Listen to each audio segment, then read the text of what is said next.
Stay with us here on World Insight. Still to come on the program, a bridge between East and West. Celebrity investor Jim Rogers, along with his daughter Happy, tells us about cultural understanding in a time of turbulence.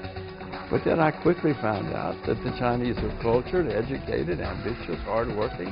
And then I realized, well, China's the next great country in the world.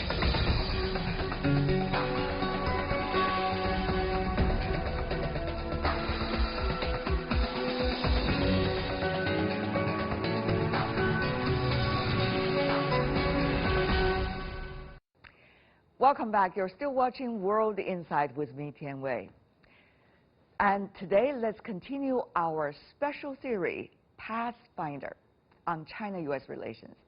The world has changed rapidly, but many find themselves in bind due to a failure to understand one another in international relations. Some people, like world-famous investor Jim Rogers, seem to know how to roll with the times. Mr. Rogers has long been curious about cultural differences. Back in 1988, a young and brash American boy spent 36 days on his motorcycle traveling from Shanghai to Pakistan. He had his long ride filmed, and the journey gave him a first-hand experience with China that was then very remote to the Western world, especially to the United States. Later on, he settled down in Singapore and had 2 daughters. And both of them, in fact, learned speaking Mandarin really well. Earlier, I had the pleasure of hosting Mr. Rogers and his elder daughter, Happy Rogers, who is quite a celebrity now already on Chinese social media. Our conversation went from relations between China and the United States to cultural exchanges between 2 countries. It all started from a poem from the Tang Dynasty. 解落三秋叶，能开2月花。过江千尺浪，入竹万竿斜。It's called. Jim, I think we should. I know, I agree. I don't speak Chinese. Great job. I think it perfectly captures nature's beauty, and it's four very short lines. Oh my God, do you feel pressure? No, Don't no, you no. feel pressure? I know that I'm hopeless. I know that I'm Daddy, hopeless. you're not But one of the things I've learned a lot of Chinese culture from them. But all these Tang Dynasty poems and so on, they're so short and to the point, and they say a lot. It's amazing. There's so many of them. I didn't know that before. Concise and precise, Yes. exactly, through the poetry of China. But, you know, one of the things people are so fascinated by your family is, I mean, you are well known for being a wild guy. I mean, you ride motorcycles throughout the world, and certainly a very successful investor. But, you know, your life has reached a stage that you care so much about your family, and your family are absolutely fascinated by the Chinese culture. How is it? Well, I realized when I came to China in the 80s that China would be the next great country in the world. And I used to tell people, teach your children Mandarin. And then I had one. So what do I do now? So, but as you can see, we moved to Asia because of China. Both of my daughters speak fluent Mandarin.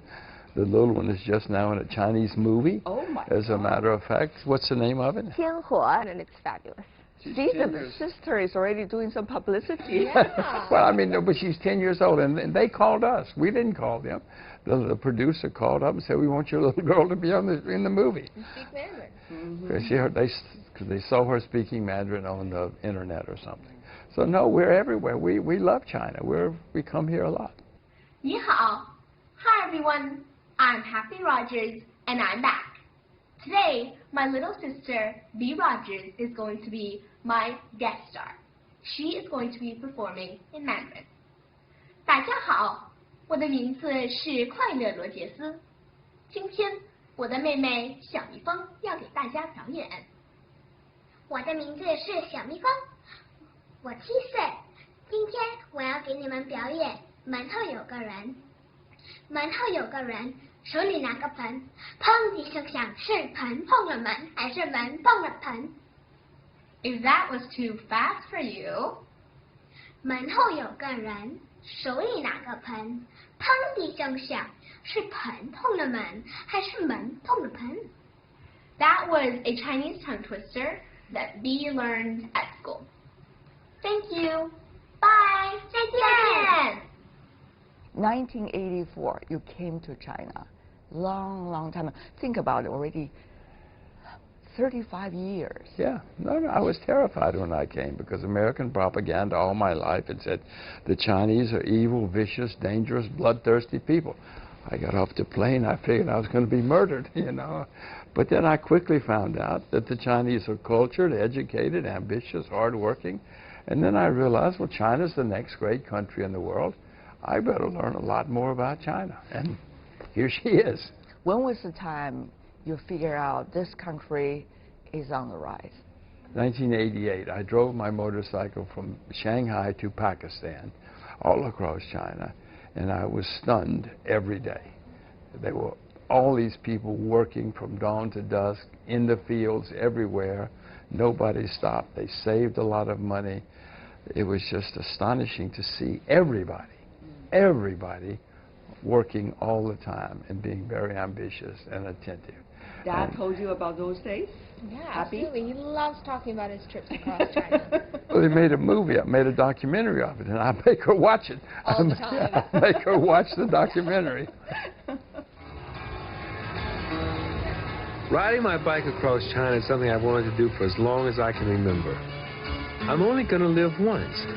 When I die, I don't want to have people say about me, well, Jim Rogers was a great Wall Street investor, and that's it.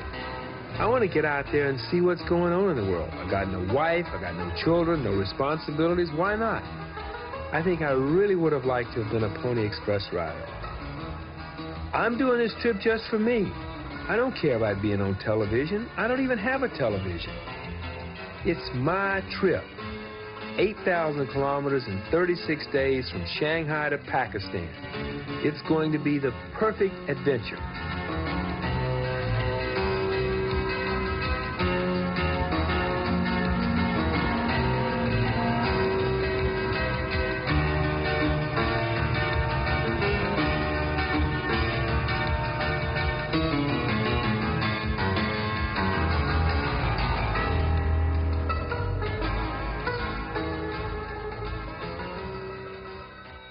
Things have changed so much. Certainly China has been on the rise for quite some time. And yet we see the relations, though, between China and the United States is in a stage of great change.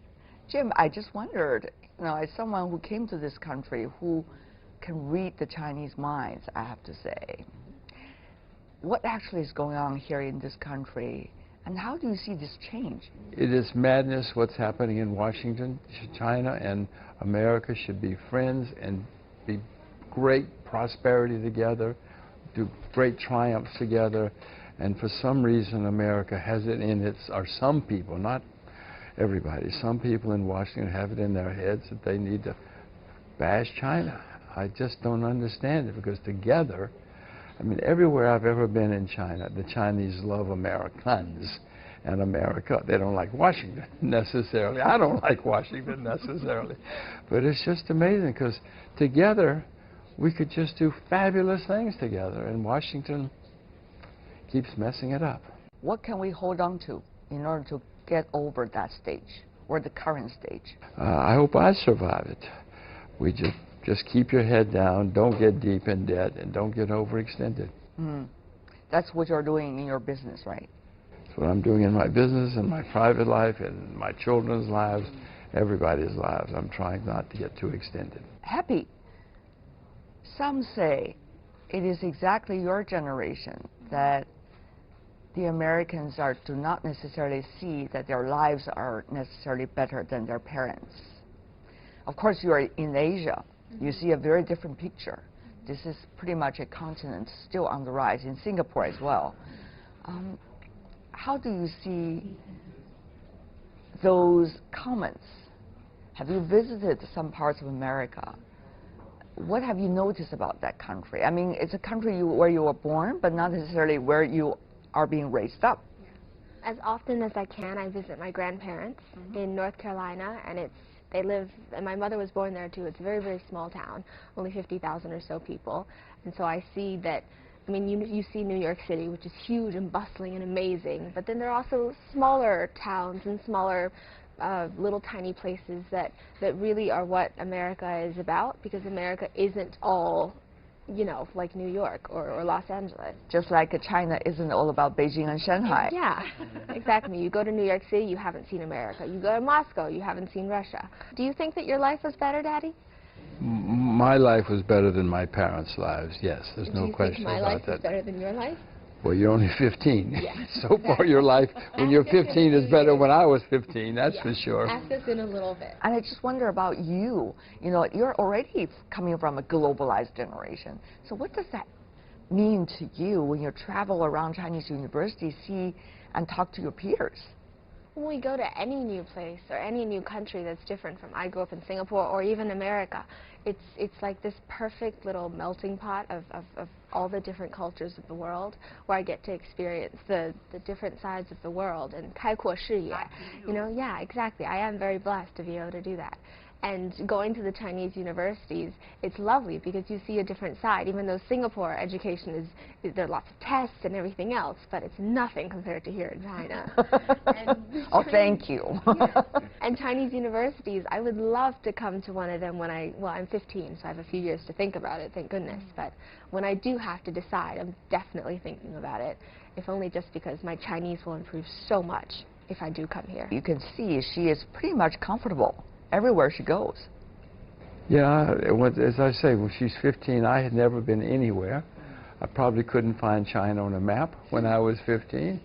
She's been to all these places, and she speaks these languages, and has traveled everywhere. No, it's an entirely different generation. Many say, Happy, your generation is really a globalized generation. Wherever you go, you could feel comfortable, and you talk to your peers. They're coming from different cultures. But many wonder, Jim, I'm going to come back to you about that question too. Many wonder whether this will be the trend, because we see a lot of debates going on in the world about multilateralism or not, globalization or not.